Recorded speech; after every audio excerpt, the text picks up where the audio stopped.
Right. Navodaya arithmetic లో భాగంగా assignment 41 చూడండి. ఇక్కడ ప్రతి క్వశ్చన్ కి మీకు క్లారిటీగా ఎక్స్ప్లెనేషన్ ఉంటుంది కాబట్టి జాగ్రత్తగా అబ్జర్వ్ చేయండి. First question number 1.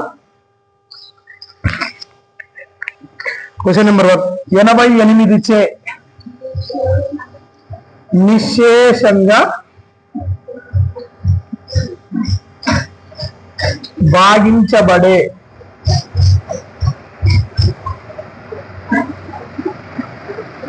అతి పెద్ద 4 అంకెల సంఖ్య. ఇగో ఇక్కడ ఈ అసైన్మెంట్ 41 లో ఇంతకు ముందు చెప్పిన అసైన్మెంట్ 30 వరకు ఏమున్నాయంటే ప్రతి చాప్టర్ ఒక్కొక్క చాప్టర్ తీసుకొని ఆ చాప్టర్ నుంచే మెయిన్ ఇంపార్టెంట్ ఆ చాప్టర్ లో ఉండే ఇంపార్టెంట్ క్వశ్చన్స్ అలా ఎగ్జామ్ పెట్టుకోవడం జరిగింది. కానీ ఇప్పటి నుంచి అసైన్మెంట్ 41 లో ఏ విధంగా ఉంటాయంటే ఆల్ చాప్టర్స్ మీకు నవోదయలో ఉండే ఆల్ చాప్టర్స్ లో ఉండే క్వశ్చన్స్ నుంచి మీకు ఎగ్జామ్ ఉంటుంది ఇక్కడ నుంచి. కాబట్టి ఈ అసైన్మెంట్ 41 లో ప్రతి చాప్టర్ లో నుంచి ఒక క్వశ్చన్ ఉంటుంది కాబట్టి ప్రతి చాప్టర్ మీకు ఒకసారి రివిజన్ అయినట్టుంటది. నవోదయలో ఉండే అర్థమెటిక్ లో ఉండే ప్రతి చాప్టర్ లో నుంచి మీకు ఒకసారి రివిజన్ అయినట్లుంటది. కాబట్టి మీరు ఒకసారి జాగ్రత్తగా నేను చెప్పే ప్రతి క్వశ్చన్ ని జాగ్రత్తగా అబ్జర్వ్ చేయండి. ఓకే. ఫస్ట్ క్వశ్చన్ 88 చేత నిశేషంగా భాగించబడే అతి పెద్ద 4 అంకెల సంఖ్య అన్నాడు. ఓకే. ఇక్కడ ఆప్షన్స్ చూడాలి ఒకసారి. ఆప్షన్స్ 9342 9944 సిలో 1923 9449. అమ్మా ఇవన్నీ మీరు ఆల్రెడీ ఎగ్జామ్ రాసినారు. మళ్ళీ ఇంతకు ముందు చాలా సార్లు కూడా రివిజన్ చేసుకున్నాము, చాలా సార్లు కూడా టాపిక్స్ చెప్పుకున్నాము, అది పెట్టేసినాము. ఓకే. అట్లెట్టు ఇవన్నీ చాలా సార్లు కూడా మనము రివిజన్ చేసుకోవడం జరిగింది. కాబట్టి ఈ చాప్టర్ల గురించి మీకు ఆల్రెడీ తెలుసు. కాబట్టి నేను కొద్దిగా ఫాస్ట్ గానే చెప్తా, ఎందుకంటే మీకు ఆల్రెడీ వీటి గురించి తెలుసు. ఎందుకంటే ఇవన్నీ మీకు ఇంతకు ముందు పెట్టిన ప్రతి ఎగ్జామ్ లో ఇటువంటి క్వశ్చన్ వచ్చింది, ప్రతి రోజు పెట్టిన ఎగ్జామ్స్ లో ఇటువంటి క్వశ్చన్ వచ్చినాయి. కాబట్టి అన్ని ఇప్పుడు వచ్చే క్వశ్చన్స్ కూడా మీకు ఏ విధంగా ఉన్నాయంటే ఆల్రెడీ మీరు ఇంతకు ముందు ఎగ్జామ్ రాసిన క్వశ్చన్సే వచ్చినాయి. కాబట్టి కొద్దిగా ఫాస్ట్ చెప్తా, జాగ్రత్తగా గమనించండి. ఓకే.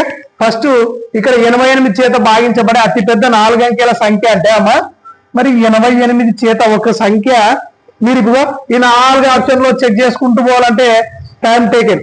సో కాబట్టి మీరు 88 చేత ఒక సంఖ్య భాగించబడుతుందా భాగించబడదా అని ఎట్లా తెలుసుకోవాలంటే నేను ఏం చెప్పినా ఏదైనా ఒక సంఖ్య ఇంకో సంఖ్య చేత భాగించబడాలంటే మనం ఉపయోగించే సూత్రాలు ఏంటంటే భాజనీయత సూత్రాలు.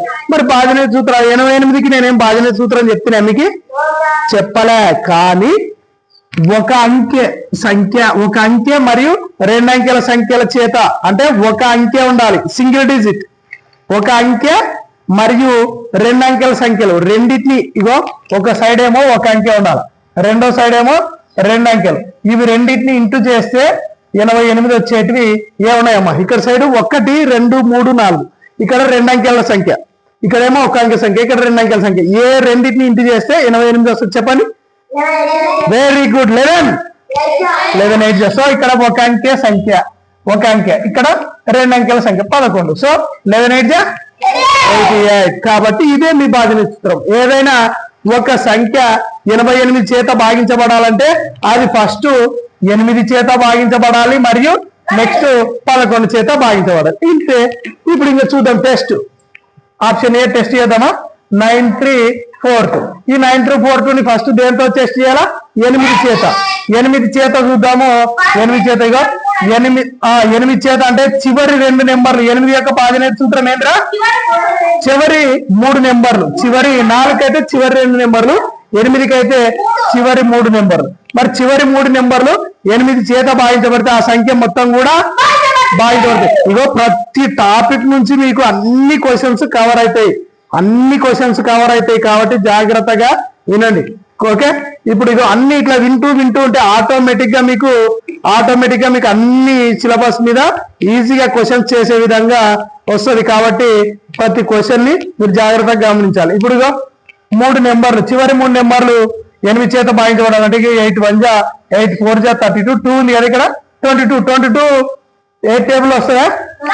రాదు కాబట్టి అయితే 8 లోనే ఫెయిల్ అవుతుంది. నెక్స్ట్ బి చూడండి 9944 చూడండి. ఫస్ట్ 8 చేత చెక్ చేయాలి కదా, 8 చేత 8 1 ఇదో మొత్తానికి పెట్టినా రే 8 చేత టెస్ట్ చేయాలంటే 3 నెంబర్లే కదా. 8 1 ఇక్కడ 1 ఉంటే 14 అంటే మళ్ళీ 8 1 ఇక్కడ 6 మిగిలితే 6 4 8 8 ఓకే 8 కి ఓకే అయింది. ఓకే నెక్స్ట్ 11 చూద్దాం 9944 ఒకటి విడిచి ఒకటి 9 4 13 మళ్ళీ 9 4 13. సో వీటి యొక్క భేదం ఎంత కావాలి? 0 అయినా కావాలి, లేదంటే 11 యొక్క 11 యొక్క గుణిజాలైనా అయిండాలి. సో 0 అయింది కాబట్టి ఇది 11 చేత కూడా భాగించబడుతుంది. కాబట్టి మనకి ఇప్పుడు 8 చేత 11 చేత భాగించబడే ఏ సంఖ్య అయితే భాగించబడుతుందో అది 88 చేత కూడా భాగించబడుతుంది. కాబట్టి ఆప్షన్ బి. ఇంతేరా. ఇంకోటి చెప్తానండి, ఇవి నెక్స్ట్ ఇవి సిడి చెక్ చేయాలనుకుంటే ఒకసారి చూడండి అమ్మా. సిలో నీకు చివరి నెంబర్ ఎంత ఉందిరా? 3 ఉంది. 8 అనేది ఏంది? సరి సంఖ్య. కాబట్టి 8 ని ఒక సంఖ్య 8 చేత భాగించబడాలి అంటే కూడా మీకు చివరిలో సరి సంఖ్య ఉండాలి. ఇది సరి సంఖ్య కాదు, బేస్ సంఖ్య. నెక్స్ట్ ఇది కూడా బేస్ సంఖ్య. కాబట్టి ఈ రెండు చెక్ చేయాల్సిన అవసరమే లేదు. ఓకేనా? అవి రెండు మీకు చెక్ చేసుకోవాల్సిన అవసరమే లేదు. కాబట్టి ఇప్పుడు మీకు అర్థమైంది కదా. మీకు ఇగో ప్రతిరోజు నేను కొన్ని భాజనేత సూత్రాలు చెప్పలేదు. మీకు చెప్పింది 1 నుంచి 11 వరకే చెప్పినా కదా, 1 to 11 వరకే చెప్పినా. కానీ మీకు రోజు ఎగ్జామ్స్ లో కొత్త భాజనేత సూత్రాలు తెలుస్తున్నాయి కదా. ఈ రోజు ఏమో 88 తెలుసా, మొన్న అట్లా తెలుస్తా ఉంటాయి ఎగ్జామ్ లో. కాబట్టి మీరే కనుక్కోవాలి. దాని కొన్నిటికి చెప్పని దాంట్లో కూడా మీరే ఏదైనా కానీ భాజనేత సూత్రము పెద్ద నెంబర్లో వచ్చినాయనుకోండి, సింగిల్ నెంబర్ అంటే ఒక అంకె మరియు 2 అంకెల సంఖ్యలను ఏ రెండింటినైతే ఇంటూ చేస్తున్నామో అది నెంబర్ వస్తే అదే మీ యొక్క భాజనేత సూత్రం అవుతుంది. నెక్స్ట్ సెకండ్ క్వశ్చన్ చెప్పండి. 3 క్యూబ్ 4 స్క్వేర్ మరియు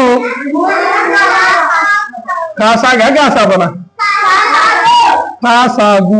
ఓకే కాసాగు చెప్తా. ఇగో 3 క్యూబ్ అంటే 3 into 3 into 3. ఇగో క్యూబ్ అంటే పైన నీకు 3 ఉందంటే అది క్యూబ్ అంటే ప్రతి నెంబర్ ని కింద ఉన్నాయి. ఇప్పుడు ఇగో ఇక్కడ ఉందా, దీన్ని 3 సార్లు ఇంటూ చేయాలని అర్థం. ఓకే 3 సార్లు. నెక్స్ట్ ఇక్కడ 4 అంటే 4 కి 4 రాస్తాం. నెక్స్ట్ 4 స్క్వేర్ అంటే చెప్పండి, ఏం చేయాలా? 4 into 4. Very good. నెక్స్ట్ 3. ఇప్పుడు చెప్పండి 3 ని 3 సార్లు ఇంటూ చేస్తే 3 వల్ల 9, 9 వల్ల 27 అవుతుంది. ఇది నెక్స్ట్ ఇది 4 4 16. నెక్స్ట్ 3. ఇప్పుడు నేను ఏం చేస్తా అంటే వీటి కాసాగ్ కనుక్కునేటప్పుడు నేను ఒక ఆర్డర్ మీద రాస్తా. ఆర్డర్ మీద కాసాగ్ కనుక్కునేటప్పుడు ఆర్డర్ అంటే చిన్న నెంబర్ల నుంచి రాసుకుంటూ వస్తా. ఫస్ట్ ఏమొస్తుంది? నెక్స్ట్ ఇప్పుడు ఎన్ని నెంబర్లు ఉన్నాయండి వాటి కాసాగ్ కనుక్కునేటప్పుడు ఏం చేయాలంటే చిన్న నెంబర్ని తీసుకొని దానికి ఏమైనా ముందర గుణిజాలు ఉన్నాయా? ఇగో 3కి 27 అనేది గుణిజం అవుతుంది కాబట్టి దాన్ని తీసేయి. నెక్స్ట్ 4కి ఇక్కడ ఏమైనా గుణిజాలు ఉన్నాయా? 16 కదా. సో ఇప్పుడు ఈ 16 27కి చూద్దాం. 16 27కి చూస్తే ఈ 16 27 అనేది 2 కలిపి ఏ నెంబర్లు అయినా పోతాయా రవి? చెప్పండి అమ్మా. ఇది సరి సంఖ్య, ఇదేమో బేస్ సంఖ్య. ఈ 2 కలిపి ఏ నెంబర్లు అయినా పోతాయా? ఏ నెంబర్లో పోనప్పుడు వాటి యొక్క లబ్ధమే మన కాసాగు. ఓకే ఏ నెంబర్లో పోదు కాబట్టి వాటి యొక్క లబ్ధమే మన కాసాగు అవుతుంది. చెప్పండి అమ్మా. ఇప్పుడు 16 7 112 చెప్పాలా? ఇప్పుడు ఇగో 16 7 112. మరి 112 అంటే ఇగో ఈ నెంబర్ తీసుకొని ఇక్కడ రాసుకోవాలి. ఓకే నెక్స్ట్ 16 2 72 32 ఒక 11 చేద్దామా? 43. ఫైనల్ గా ఎంత వచ్చా? 432. ఓకే కాసాగు 432. ఓకేనా? ఆప్షన్ ఏ కదా. ఓకే నెక్స్ట్ క్వశ్చన్ చూడండి ఫాస్ట్ గా. నెక్స్ట్ క్వశ్చన్ నెంబర్ 3 కదా. ఓకే క్వశ్చన్ నెంబర్ 3 చూడమ్మా. 0.0044 డివైడెడ్ బై 0.11. ఇగో దీని అర్థం ఏంటి? భాగాహార రూపం. ఇటువంటి క్వశ్చన్స్ చాలా వచ్చినాయి. ఇటువంటి క్వశ్చన్స్ చాలా వచ్చినాయి. ఇదేది భాగాహార రూపం. మరి భాగాహార రూపం వచ్చినప్పుడు 0.0044/0.11 అని రాసుకోవచ్చు కదా, 11 అని రాసుకోవచ్చు కదా.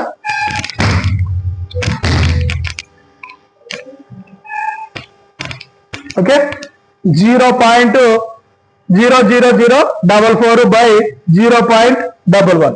ఇప్పుడు నేనేం చెప్పినాను, ఈ విధంగా వచ్చినప్పుడు మీకు లవంలో హారంలో ఎన్ని నెంబర్స్ ఎక్కువ ఉన్నాయి, పైదానికి కింది దానికి. ఎక్కడ హారంలో ఎక్కువ ఉన్నాయా, లవంలో ఎక్కువ ఉన్నాయా?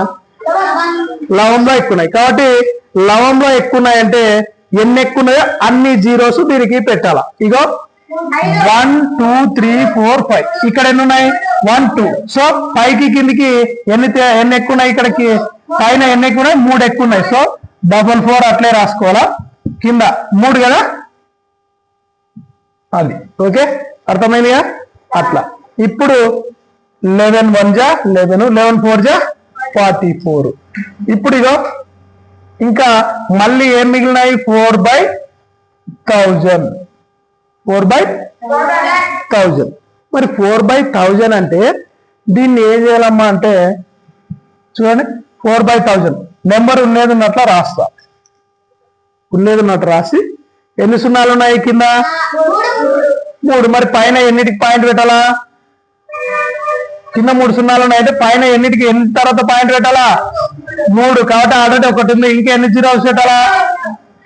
సో 0.004. ఓకే, ఆప్షన్ డీనా, రైట్. నెక్స్ట్ క్వశ్చన్ చూడమ్మా, 4th one. 3 1/4 plus 4 1/6 plus question mark అంటే ఇక్కడ ఏదో ఒకటి రావాలంట, ప్లస్ 1/4 ఈక్వల్ టు 10. ఇగో ఇక్కడ చూడండి, ఆప్షన్ ఏ. ఆప్షన్ ఏ ఏమొచ్చింది, 9 1/5, బి 7, సి.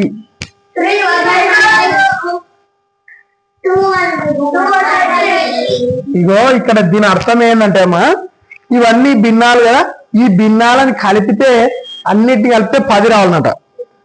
10 రావాలంటే ఇక్కడ ఇంకా ఇక్కడ ఒకటి మిస్ చేసినాడు. ఇగో ఒకసారి చూడండి, 3 + 4 ప్లస్ ఇక్కడ question mark plus 2 equal to 10. ఈ క్వశ్చన్ మార్క్ ప్లేస్ లో ఏం పెడితే 10 అవుతుంది చెప్తారా? చెప్పండి.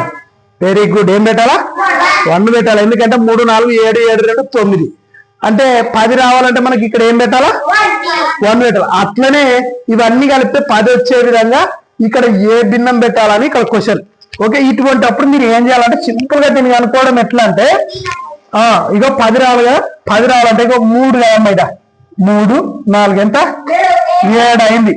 7 ఇక్కడ ఇక 1/4 అంటే పావే కదా, 1/2 అంటే హాఫ్, 1/4 అంటే పావు. మరి 2 ఇదొక పావు ఇదొక పావు, 2 పావులు కలిపితే ఒక హాఫ్ కదా, పావు ఎంత, హాఫ్. 7.5 అయింది, 7.5 అయింది.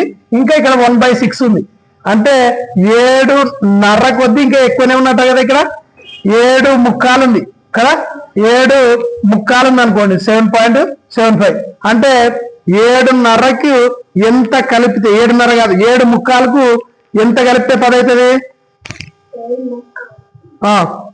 ఇప్పుడు 7.5కి అయితే 3.5 కలపాలా. ఒక్కసారి వినండి, 7.5కి అయితే 3.5 కలిపితే 10 అవుతుంది. కానీ ఇక్కడ 7.5 కొద్ది ఎక్కువనే ఉంది.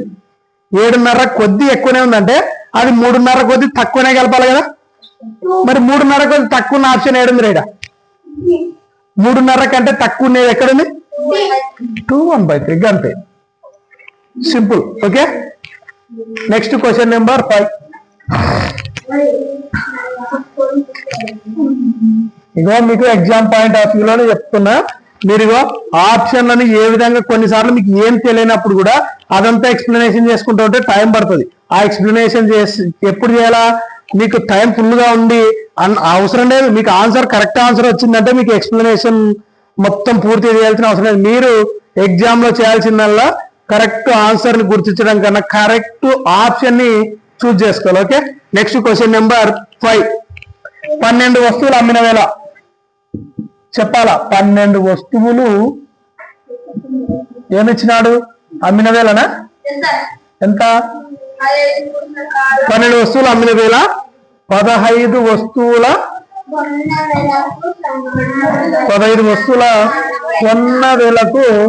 కొన్న వేలకు సమానం అయిన లాభ శాతం ఎంత అంటున్నాడు కదా. లాభ శాతం ఎంత? ఇగో చూడండి, క్వశ్చన్ ఏముంటే అదే రాసుకోండి. ఇటువంటి క్వశ్చన్స్ వచ్చినప్పుడు మీరు ఏం రాసుకోవాలంటే క్వశ్చన్ ఏముంటే అదే. 12 వస్తువులు అమ్మిన వేళ నేను అదే రాస్తున్నా, వేరేది ఏం రాస్తలేదు. 12 వస్తువులు అమ్మిన వేళ 12 అమ్మిన వేళ అంతే కదా. 12 అమ్మిన వేళ అంటే 12 వస్తువులు అమ్మిన వేళ. ఈడ ఇచ్చినది అదే కదా, అదే రాసిన. 15 వస్తువులు కొన్న వేలకు సమానము. సమానం అంటే గుర్తు ఏమిటమ్మా maths law? Is equal to ఏం సమానము? 15 కొన్న వేలకు సమానం. నేను ఉన్నట్టే రాసిన. 12 వస్తువులు అమ్మిన వేళ ఈజ్ ఈక్వల్ టు 15 వస్తువులు కొన్న వేలకు సమానం అన్నాడు, అదే రాసినాను. అదే ఉందా లేదా? అదే రాయాల. రాసి ఇప్పుడు చూడండి రా, ఇగో కొన్న వేళ, ఇప్పుడు ఇగో అమ్మిన వేళ ఇది ఉందా? అమ్మిన వేళకి ఈజ్ ఈక్వల్ టు అమ్మిన వేళ ఈజ్ ఈక్వల్ టు ఎంత ఉందమ్మా? అమ్మిన వేళ is equal to very good అంటే 15 అమ్మిన వేళ వచ్చా. ఇప్పుడు కొన్న వేళకి ఈజ్ ఈక్వల్ టు ఏముందమ్మా? వెరీ గుడ్ అంతే. కొన్న వేళ ఈజ్ ఈక్వల్ టు, కొన్న వేళ ఈజ్ ఈక్వల్ టు ఇతర ఎంత ఉంది నెంబరు? 12 అయితే అమ్మిన వేళ వచ్చా, కొన్న వేళ వచ్చా. ఇప్పుడు లాభం ఎంత వచ్చింది? లాభము 3 రూపాయలు. ఇంకా మీకు లాభ శాతం కనుక్కోవడం తెలియదా? ఇంకా ఏం చేయాలి చెప్పండి? లాభ శాతం సూత్రం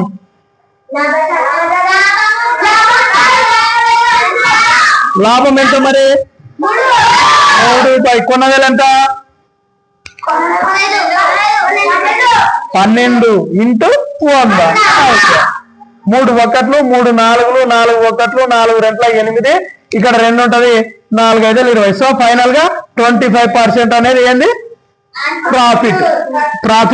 25%. ఆప్షన్ సి అనేది మీ యొక్క ఆన్సర్ అవుతుంది. Next question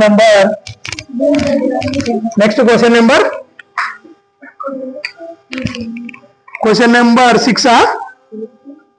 హారద్లోనమ్మా 55 metre per second.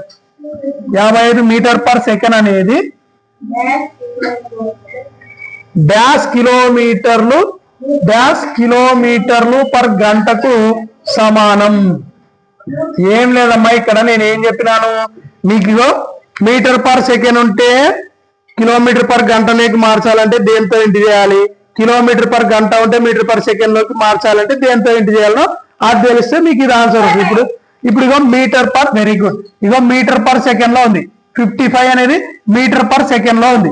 దీన్ని కిలోమీటర్ పర్ అంటే మీటర్ పర్ సెకండ్ ఉండేది కిలోమీటర్ పర్ గంటలోకి మార్చాలంటే ఇంటూ, అరే మీరు మారుస్తున్నది ఇది మీరు కన్ఫ్యూజ్ చేసుకోవద్దండి. 18/5 5/18 అనేది మీకు ఒక్కసారి ఇక్కడ మీకు క్లారిటీ ఇస్తా, గుర్తుంచుకోండి బాగా. మీటర్ పర్ సెకండ్ అనేది కిలోమీటర్లతో పోలిస్తే కిలోమీటర్లు పెద్దవే, మీటర్లు పెద్దవే? కిలోమీటర్లు పెద్దవి. మరి 18/5లో ఏది పెద్దదిరా? మరి 18 కాబట్టి 18/5 చేయాలి. ఓకేనా? మీటర్ పర్ సెకండ్ లోకి మార్చాలంటే 5/18. ఓకేనా? మీటర్లు అనేది చిన్నవి కాబట్టి చిన్న నెంబర్ ఏది? రెండిట్లో 18/5లో 5 కాబట్టి 5/18. మర్చిపోరు కదా, ఇంకెప్పటికీ మర్చిపోరు కదా. రైట్. ఇప్పుడు చూడండమ్మా, క్యాన్సిల్ చేద్దామా? 5 ఒకట్ల 5 ఒకట్ల 5 ఒకట్ల. ఇప్పుడు 18 × 11 18 × 11 11 88. 11 ఒకట్లు 11 11 1 8 11 8 198 కిలోమీటర్ పర్ గంట. 198 కిలోమీటర్ పర్ గంట. ఓకేనా? నెక్స్ట్ క్వశ్చన్ నెంబర్ ఏది రైట్ ఆప్షన్? సీనా? రైట్. నెక్స్ట్ క్వశ్చన్ నెంబర్ ఇగో 7th క్వశ్చన్ అనేది మీకు 7th క్వశ్చన్ కొద్దిగా రాంగ్ ఇచ్చినాడు, దీనికి యాడ్ మార్క్ చేసుకుందాం. Okay right. Next 8th question చూడండి. Question number 8. క్రింది వాణిలో ఏ భిన్నాలు ఆరోహణ వరుసలో కలవు? ఆరోహణ రాయమన్నాడు. ఓకే, ఆరోహణ క్రమం. ఏ క్రమము? ఆరోహణ క్రమం. మరి భిన్నాలు చెప్పండి అమ్మా. ఏలో ఏముందిరా?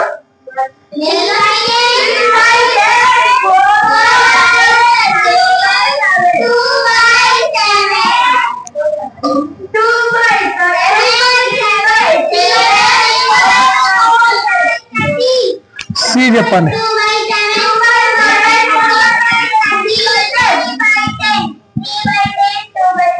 నెక్స్ట్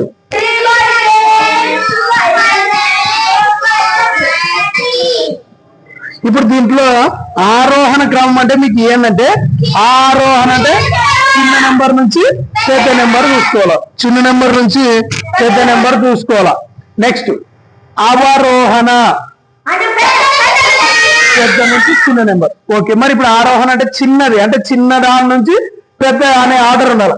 మరి చూడండి, నేను ఈ విధంగా 2 భిన్నాలను ఏది పెద్దది ఏది చిన్నది అంటే నేను ఏం చేయమని చెప్పినా సున్నాలు పెట్టుకోవాలా. ఇప్పుడు ఈ 2 భిన్నాల్లో ఏది పెద్దది అని ఎట్లా తెలుసుకోవాలా? Very good, cross multiplication. అప్పుడే మర్చిపోయినారు. ఇట్లా క్రాస్ మల్టిప్లికేషన్ చేసుకుంటే 13 వల్ల 39, 10 4 40. ఎక్కడ సైడ్ పెద్ద నెంబర్ ఉంటే అదే పెద్దది. ఓకే, ఇది ఆర్డర్ కరెక్ట్ ఉందా? చిన్నది ఇగో, ఇది చిన్నది, ఇది పెద్దది. ఈడ సరిపోయింది కదా, రైట్. ఇప్పుడు మరి ఈ రెండిట్లో చూద్దాం. ఇది అయితే ఇది పెట్టుకోకూడదు. ఇంకా ఇది చిన్నది, ఇది పెద్దది, సరిపోయింది. చిన్న నుంచి పెద్దకి ఇచ్చినాడు. మరి ఈ రెండిట్లో చూద్దాం. 13 2 26, 7 4 28. ఇక్కడ చిన్నది ఉండాలా, ఇక్కడ పెద్దది ఉండాలా? ఉందా? సో ఈ ఆప్షన్ తప్పు. నెక్స్ట్ చూద్దాం, ఆప్షన్ బి చూద్దాం. ఇగో 2 10 20, 3 ఏళ్ళు 21. ఇక్కడ చిన్నది ఉండాలా, ఇక్కడ పెద్దది ఉందా? సరిపోయింది. ఈ రెండింటికి ఓకే. నెక్స్ట్ మళ్ళీ ఇక్కడ చెక్ చేయాలి. 10 4 40, 13 వల్ల 39. ఇక్కడ చిన్నది ఉండాలి, ఇక్కడ పెద్దది. సరిపోయింది కదా, కరెక్ట్ ఆర్డర్. కాబట్టి ఆప్షన్ బి. ఇట్లా చెక్ చేస్తూ పోతే మీకు ఎక్కడైతే కరెక్ట్ ఆన్సర్ వస్తుందో అక్కడ క్లిక్ చేసుకోవాలి. ఓకే, అక్కడ బబ్లింగ్ చేసుకుంటే అయిపోతుంది. Option Bina. Next question number ఏదమ్మా? ద్వారకు. ఒకసారి చెప్పండి, చాలా పెద్దగా ఉంది క్వశ్చన్.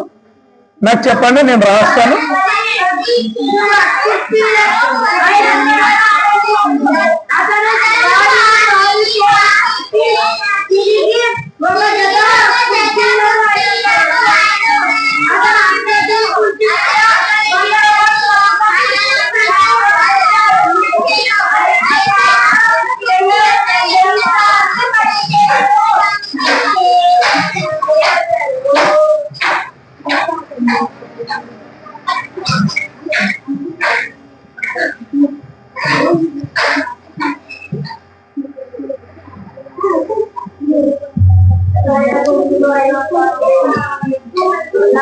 $500కు అమ్మాను కదా, అతనికి ప్రతిరోజా ప్రతి కుర్చీకి, ప్రతిరోజు కాదు, ప్రతి కుర్చీకి ₹100 లాభం వచ్చింది.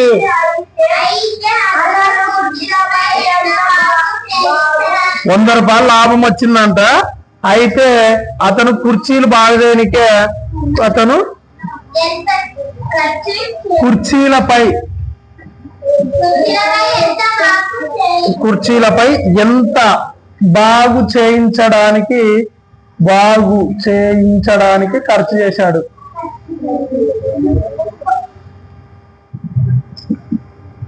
ఇగో ఇటువంటి క్వశ్చన్ వచ్చినప్పుడు మీరు సింపుల్ ఆర్డర్ వైజ్ రాసుకుంటూ రావాలి. ఇగో ద్వారకు 10 కుర్చీలను ఎంత కొనుక్కున్నాడు? 500కు. ఇగో 10 కుర్చీలు కొనేది 500కు కొన్నాడు. Okay right. అతను వాటిని బాగు చేయించి, బాగు అంటే రిపేర్, 10 కుర్చీలని 10 కుర్చీలు 500కి ఎవరైనా ఇస్తారా? ఇయర్. పాత కుర్చీలు కాబట్టి అది ఏమైనా రిపేర్ ఉంటాయి, కొంచెం పొయ్యి ఉంటాయి, ఏమైనా చిన్న ఇరిగిపోయినట్టు ఉంటే అందుకొరకు 500కి ఇచ్చినాడు. 500కి ఇస్తే వాటిని ఏం చేసినాడు? ఆయన బాగా రిపేర్ చేసినాడు. రిపేర్ చేయించి ఏం చేసినాడు? 1 జత కుర్చీలను 500కు అమ్మెను. ఒక జత అంటే 2 కుర్చీలు. ఒక జత అంటే ఎన్ని? 2 కుర్చీలను. ఇది 500 కొన్నాడు 10ని. ఇది కొన్న వేళ. రైట్. ఇప్పుడు ఒక జత అంటే 2 కుర్చీలు కదా. జత అంటే 2 కుర్చీలను ఎంతకు అమ్మినాడు? 500కి అమ్మినాడు. సో 2 కుర్చీలని 500కి అమ్మాను. అతనికి ప్రతి కుర్చీకి 100 రూపాయలు లాభం వస్తుంది. ప్రతి కుర్చీకి 100 రూపాయలు లాభం. ప్రతి కుర్చీకి 100 రూపాయలు లాభం అంటే ఎన్ని కుర్చీలు దగ్గర ఆయన అమ్మినది? 10 కుర్చీలు. సో అతనికి వచ్చే లాభం ఎంత? 1000 రూపాయలు లాభం. 1000 రూపాయలు లాభం అడగలే అమ్మ, ఇక్కడ కొద్దిగా ఆగండి. 1000 రూపాయలు లాభం అడిగినాడు. ఓకే, 1000 రూపాయలు లాభం వస్తుంది 10 కుర్చీల మీద. అయితే అతను కుర్చీలపై ఎంత బాగు చేయించడానికి ఎంత ఖర్చు చేసాను. ఈయన ఏం చేసినాడంటే 10 కుర్చీలు కలిసి 500 తీసుకున్నాడు. జాగ్రత్తగా వినండి. ఈ క్వశ్చన్ ఏంటంటే 10 కుర్చీలు 500 తీసుకున్నాడు. అయితే అతను దాన్ని కొంచెం రిపేర్ చేయించి 2 కుర్చీలను, ఒక జత అంటే ఎన్ని కుర్చీలు? 2 కుర్చీలని 500కు అమ్మినాడు. 2 కుర్చీలని ఎంతకు అమ్మినాడు? 500కు అమ్మితే అతనికి ఏమైందంటే ప్రతి కుర్చీ మీద 100 రూపాయలు లాభం వచ్చింది. 100 రూపాయలు లాభం వస్తే అతను మరి ఒక్క కుర్చీ మీద, ఒక కుర్చీ కాదు, క్వశ్చన్ ఏంటంటే మరి కుర్చీకి ఆ కుర్చీలను బాగా రిపేర్ చేయించడానికి ఎంత ఖర్చు చేసినాడని ఇక్కడ క్వశ్చన్. Okay, right. ఇప్పుడు చూడండి, మనము ఆయన ఖర్చు చేసినది ఫస్ట్ కొన్న వేళ ఎంత? 500. కొనేది ఎంతమ్మా? 500 కొన్నాడు 10 కుర్చీలని. మరి రెండు కుర్చీలు కలిసి ఒక జత కదా. మరి 2 కుర్చీలు కలిసి ఒక జత అయితే 2 కుర్చీలు కలిసి ఒక జత. అటువంటి 10 కుర్చీలు ఎన్ని జతలు అవుతాయి? ఇప్పుడు ఒక్క జత 500కి అమ్మినాడు. మరి ఇటువంటి జతలు ఎన్ని అవుతాయి? మరి 5 కాబట్టి 5 జతలకి ఆయన ఎంత కమ్మింటాడు? 0 0 5 5 25. సో ఆయన ఎంత కమ్మినాడు? 2500కి అమ్మినాడు. ఇది అమ్మిన వేళ 2500కి అమ్మినాడు. మరి ఆయన కొన్నేది చూడండి ఒక్కసారి. 2500కి అమ్మినాడు. ఇది అమ్మిన వేళ. Okay, right. ఇప్పుడు ఆయన 500కి కొన్నాడు. ఓకే, ఇది కొన్నాడు. తర్వాత 2500కి అమ్మితే అతనికి లాభం ఎంత వచ్చిందమ్మా? లాభం ఎంత? ఒక్క కుర్చీ మీద 100 అంటే 10 కుర్చీల మీద లాభం ఎంత వచ్చింది? 1000 రూపాయలు. సో ఇక 1000 రూపాయలు లాభం వచ్చేసి 1000. మరి లాభము 1000 వచ్చింది. వినండి, లాభమేమో 1000 రూపాయలు వచ్చింది. అమ్మినేదేమో 2500కి. లాభము 1000, అమ్మినేది 2500కి. 2500కి అమ్మినప్పుడు 1000 రూపాయలు లాభం వచ్చిందంటే ఆయన మొత్తం కుర్చీల మీద ఎంత ఖర్చు చేసింటాడంటే కుర్చీలను ఎంత కొనింటాడు? ఇప్పుడు కొన్న వేళ వస్తుంది కదా. ఇప్పుడు అరే 2500కి మీరు ఏం చేసినారు? ఏదో కొన్ని వస్తువులని మీరు 2500కి అమ్మినారు. 2500కి అమ్మితే మీకు 1000 రూపాయల లాభం వచ్చింది. మరి మీరు ఎంత కొనింటారు?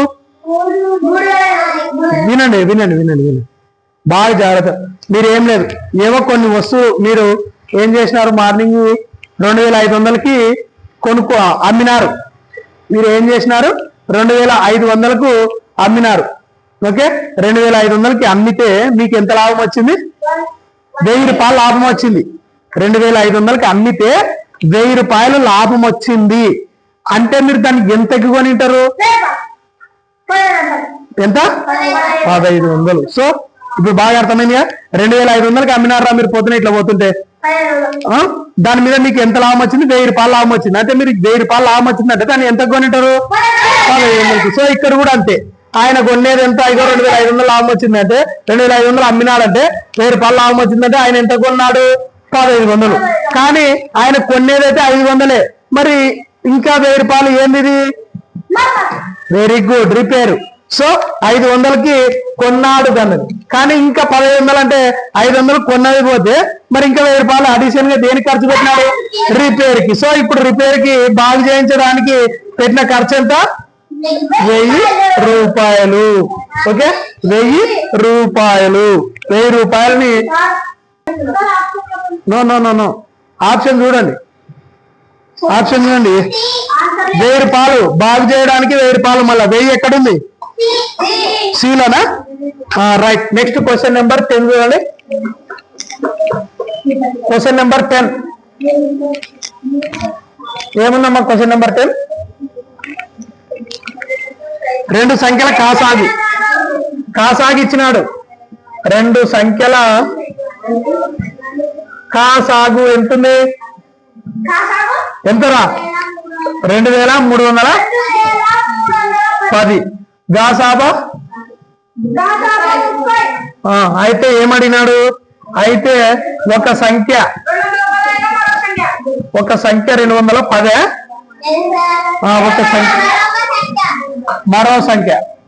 మరో సంఖ్య ఎంత? ఇక్కడ ఏం లేదమ్మా. ఇటువంటి క్వశ్చన్ వచ్చినప్పుడు ఏం చేయాలంటే ఇక్కడ మీకు ఒక సూత్రం గుర్తు పెట్టుకోవాలా. ఒక సూత్రం ఏంది గుర్తు పెట్టుకోవాలా? రెండు సంఖ్యల లబ్ధము ఈజ్ ఈక్వల్ టు, ఇది ఒక్క క్వశ్చన్ ఆగనమ్మా. రెండు సంఖ్యల లబ్ధము ఈజ్ ఈక్వల్ టు కాసాగు ఇంటూ గాసాబా. కాసాగు ఇంటూ గాసాబా. సో రెండు సంఖ్యల లబ్ధం అంటే మనకు ఇక్కడ ఒక సంఖ్యనే ఇచ్చినాడు. రెండు సంఖ్యలు ఇచ్చినాడా? ఇక ఒక సంఖ్య 210 ఇచ్చినాడు, కానీ మరో సంఖ్య ఇచ్చినాడా?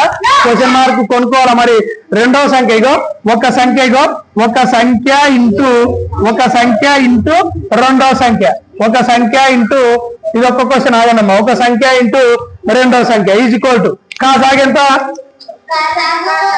2310. కాసాగు 2310 ఇంటూ గాసాబా ఎంత? 30. ఇప్పుడు ఒక సంఖ్య ఎంత? ఇక్కడ చూడండి 210. రెండో సంఖ్య ఇవ్వలేదు. రెండో సంఖ్యని కనుక్కోవాలి.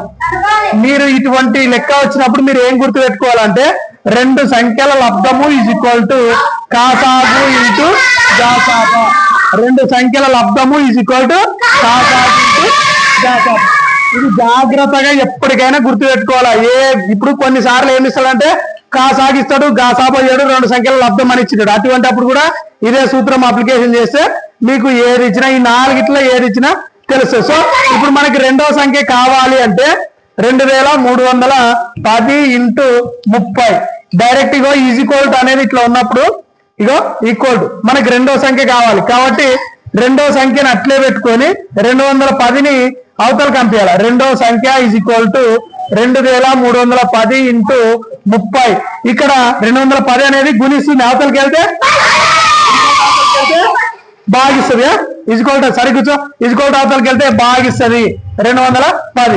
ఇక్కడ 210లో మీకు చూడండమ్మా, 210లో రైట్ అయ్యి ఇక్కడ చూడు 210లో 0. ఎన్ని జీరోలు ఉన్నాయి? ఇక్కడ ఒక 0, ఇక్కడ ఒక 0 క్యాన్సల్. 3 1 జా 3, 7 జా. నెక్స్ట్ 7 1 జా 7 2, 7 3 జా 21. మళ్ళీ ఇక్కడ 2 ఉంటుంది, 2 21, 7 3 జా. ఎంత మిగిలింది? ఇక్కడ 0. సో రెండో సంఖ్య ఎంత? 330. సో ఆన్సర్ ఏముందమ్మా? డీనా? ఓకే.